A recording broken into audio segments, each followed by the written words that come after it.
ছোটবেলা থেকেই স্বপ্ন ছিল আকাশ ছোঁয়ার।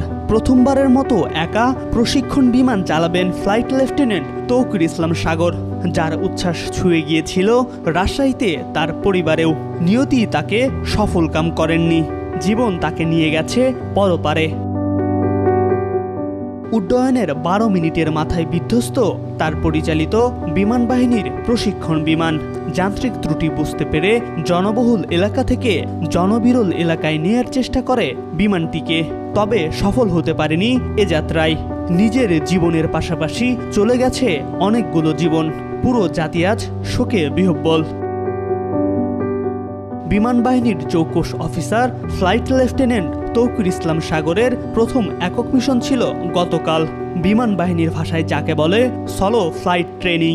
সলো ফ্লাইট ট্রেনিং হলো একজন পাইলটের ট্রেনিংয়ের সর্বশেষ ধাপ। ফাইটার জেট অপারেট করার জন্য একজন পাইলট যে হাই স্কিলড সেটি প্রমাণিত হয় তার সলো ফ্লাইটের মাধ্যমে। ফ্লাইট লেফটেন্যান্ট তৌকির সেরকমই একটি ট্রেনিং ফ্লাইট অপারেট করছিলেন। এটা সফলভাবে শেষ করতে পারলে তার জীবনের সবচেয়ে রোমাঞ্চকর স্মৃতি হয়ে থাকত দিনটি। কিন্তু ভাগ্যের নির্মম পরিহাস, যে দিনটি তার সারা জীবনের সবচেয়ে রোমাঞ্চকর স্মৃতি হতে পারত, সেদিনই তিনি জীবন থেকে হারিয়ে গেলেন। তৌকির ইসলাম সাগরের সাফল্যের খবর পেতে পুরো পরিবারের সদস্যরা আনন্দিত ও উচ্ছ্বাসিত ছিলেন। কিন্তু দুপুরের পর তারা বিমান বিধ্বস্তের খবর পান। এতে রাজশাহীর উপশহরের 3 নম্বর সেক্টরে তার বাড়িতে নেমে আসে শোকের ছায়া।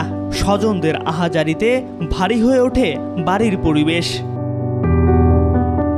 6 মাস আগে বেসরকারি বিশ্ববিদ্যালয়ের শিক্ষিকাকে বিয়ে করেছিলেন তৌকির ইসলাম।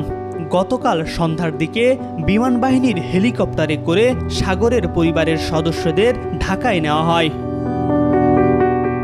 এই দুর্ঘটনা শুধু একটি জীবনের পরিসমাপ্তি নয়, এটি বহু পরিবারের নিঃশেষ হওয়ার গল্প। উত্তরার স্কুল প্রাঙ্গণে মৃত্যুর ছায়া শুধু সাগরকেই গ্রাস করেনি, নিয়ে গেছে আরও 27টি প্রাণ। বহু মানুষ এখনো আহত, অনেক পরিবার এখনো হাসপাতালে প্রহর গুনছে। এম আর আকাশ, আজকাল।